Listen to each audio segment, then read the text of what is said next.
Welcome, class, to another informative episode of the Comic Book University, and I have a question for you. What happens when Luke Cage gets cheated out of some money by Dr. Doom? Answer: antics ensue. Guys, I'm Professor Bill, and I'm here to talk to you right now about issue number 8 and 9, respectively, of Luke Cage, Hero for Hire. We start off the episode with Luke Cage tying up some loose ends from the last issue. He's the guy, he finishes a job, always. Now, once his job is finished, he gets approached by a client, potential client, but he takes the job, and that is to go out and find these 4 dudes hanging out in Harlem and their suspicious activities and all sorts of, basically, reasons. And sometimes in comics, that's just what you gotta do.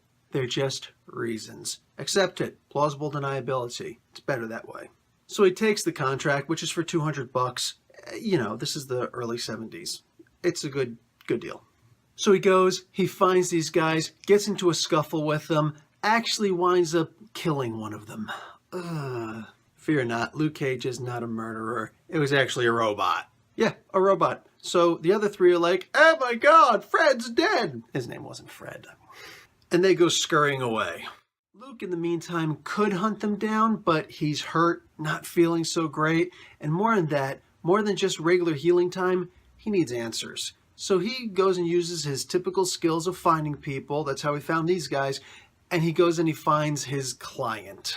Yeah, the client skipped out. So after several hours of hunting this guy down, promising favors and so on and so forth, he eventually finds the guy at an embassy.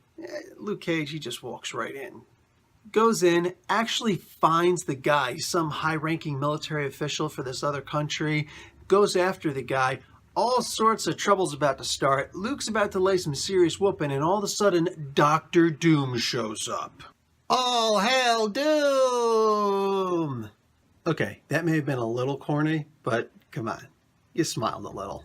So Doom basically gives the lowdown, and what's going on here is that Dr. Doom is the sovereign ruler over the country of Latveria. Yeah, that's the embassy that Luke wind up invading.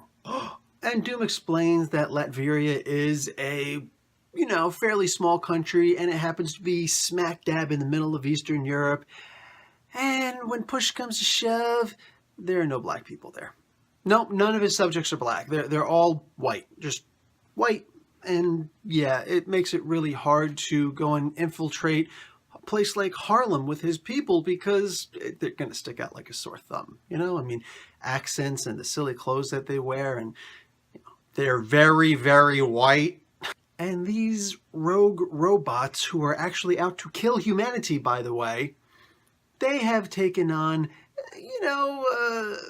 black visage. So the offer of $200 stands. And Luke Cage decides, you know what? Even a scum-licking, boot-hugging punk like you, Doom, you deserve to have a contract filled out and to hire me. So, yeah, fine. Why not? They're going to kill humanity. I'll go take care of this. And when push comes to shove, he does. And that's not the bulk of the whole story. It's actually a fairly simple thing. Once he realizes that they're robots and he goes and he hunts them down again, he lays the smack down and, case closed. The cool part is when he goes to try and collect his money, because Doom skips town. Oh, that's right. That's right. So now Luke Cage, he's not one to just take something like that lying down. He's going to go and collect. So he goes to the Fantastic Four headquarters. That's the Baxter building. And he breaks in because, they're not going to just let him in. So he breaks in. And the Fantastic Four is there. Now, the Fantastic Four consists of Reed Richards, the leader. He's the stretchy guy. The Thing, Ben Grimm. He's that big rocky dude that always goes toe-to-toe with the Hulk. And the Human Torch, probably the most popular member. And he's the guy that catches on fire. Flame on! Now, I did say Fantastic Four. You see, Sue Storm, that's the brother of Johnny Storm, the Human Torch, and the wife of Reed Richards. She's the invisible woman. She makes her invisible force fields and turns invisible. That's her name. Well, she's off on a vacation and she's replaced. And many times they will find some sort of an excuse to replace a member of the Fantastic Four with some other lesser known character so that this lesser known character and his or her group could potentially get some kind of, extra boost in comic sales. And the person who's replacing the Invisible Woman right now is Medusa of the Inhumans. No, Medusa is not in any of the Agents of S.H.I.E.L.D. episodes or anything like that, but as her namesake implies, she has powers with her hair. Yeah, it's prehensile hair. It's a gigantic big bush of red hair, and she can grapple people with it. And her hair is probably about as strong as Luke Cage is at this particular moment in time, which is funny. And she's also the queen of the Inhumans, married to Black Bolt. He's the leader of the Inhumans. He can't talk. If he talks, he blows up a city. Yeah, it's a weird power, but he's cool. He is. Look, Vin Diesel wants to play Black Bolt, so he's cool. Doom says he is cool. So here's this really cool part. Doom actually gets into a scuffle with the Thing. Now, the Thing is way stronger than Luke Cage. Even when we're talking about way back in the day when the average super strong hero would be able to lift about 5 to 10 tons, something along those lines. And that's what they estimated that the Hulk could lift, maybe. Now we're up to more of the 100-ton level for the Hulk at resting. I have a Hulk playlist, like 9 videos, 10 with an introduction. And, you could read all about the Hulk there and all the information you could possibly want on all the itinerations of the Hulk. Go check out my playlist. So he is stronger than Luke Cage, but Luke gets a good surprise on him. And, although Ben has had his share of street fighting back in his days in the Yancey Street gang, Luke Cage just simply has a bit of an advantage on him. So he snuffs him and drops him and throws him like through a wall. Comes back and Reed stops it. And Reed stops it the typical way he always stops Ben. He wraps himself around Luke Cage and Luke's like, hey, kick it out. And, can you tell that I don't really like Reed Richards that much? It's boring. He's supposed to be the smartest man in the world, but not really. And he's mean to his wife. Anyway, Luke lays his spiel down, and Reed Richards is so impressed with the idea that he's going to go and collect some money from Dr. Doom. He says, you know what? You're here to borrow one of my planes so you can get over there, right? To collect on Doom? Consider it done. I know not too many airlines want to go to Latveria because, he's an evil, ruthless dictator. So, you want one of my planes? Take it. They pilot themselves. So, yeah, he finagles a plane. And it's a rocket plane, and within a few minutes, an hour, whatever, he gets over to Latveria. Oh, this is going to be great. As soon as he crosses into the border of Latveria, Doom's defenses are second to none. This really is the smartest man in the Marvel Universe. I know they like to say it's Reed Richards, but Reed Richards never created a time machine. Doom created a time machine. Reed Richards stole the time machine. Yeah, he stole it. And uses the time machine all the time, essentially. Yeah. Master of magic, master of technology, Doom. Dr. Doom is the man.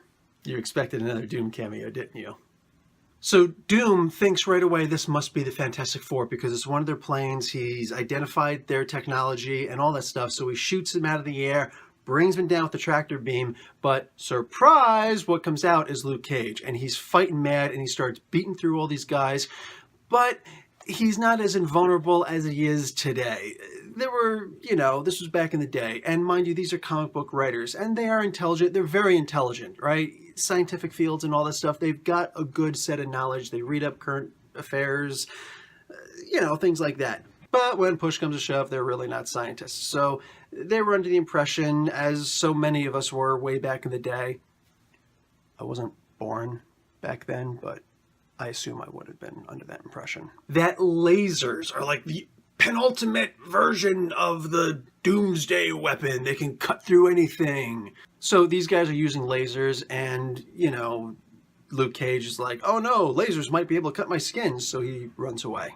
Side note, they actually had an issue of the Avengers one time where a laser was able to cut through Captain America's shield. No, really, actually disintegrated the whole thing. Just bzzz. They retconned it later, and they're like, oh, yeah, it was a prop shield that he was using. I guess he was getting the other shield buffed or something. So Luke has to make what, in the military we would call a tactical withdrawal. It's basically a fancy word for retreat as fast as you possibly can. But he does tactically withdraw, and he actually has help by a robot revolution. Now, in a nutshell, the robot revolution in Latveria was way back in the early 70s. Definitely predates this particular comic. And there was this guy called the Faceless One, and he's an alien, and he starts a robot revolution to go against Dr. Doom and to claim, Latveria for robots. Some of them actually went super rogue, and they decided to start killing people. I'm pretty sure that's how the Matrix started. Neo, you have a choice to make. You could take the blue ring, and the story ends. Or you could take the red ring, and see just how deep the rabbit hole goes. So with the help of this robot revolution, Luke Cage is able to break into the Doom Castle, Doomstat, and the revolution in itself technically fails within a day, within a couple of hours actually, I think, but Doom does have the misfortune of having to face Luke Cage one-on-one. Now, in a real fight, I gotta be honest, I like Luke Cage, but when push comes to shove, Dr. Doom has taken on the entirety of the Avengers and the entirety of the Fantastic Four at the same time and still won. So Luke Cage by himself is not going to put a spanking on Doom. It's not going to happen. There's absolutely no chance of that happening. Sorry, I like Cage a lot. But do you think a little thing like that is going to deter Luke Cage from getting his money? Actually goes face to face with Dr. Doom and he's saying, "Hey man, where's my money, honey?" Now, that's a real line from the comic. He actually did that. That made the whole comic completely worth it. I don't care if the rest was just blank pages. So Doom is actually impressed that he was able to come all this way and that he was willing to do this just for $200. They alluded to the idea that he did actually get paid, but it was really just the fact that he went and did this. It really boosted up his sales a lot, and that's a really good thing. It kept him relevant in the comics. He faced Dr. Doom, no fear. Anyways, at the end, he comes back, returns the plane to the Fantastic Four. Ben Grimm, the Thing, is all sorts of, "Hey, what's going on? The newspapers are saying that there was a revolution, and hey, what's going on?" And he just refused to answer any questions and leaves, and he completely just thugs it up and walks out.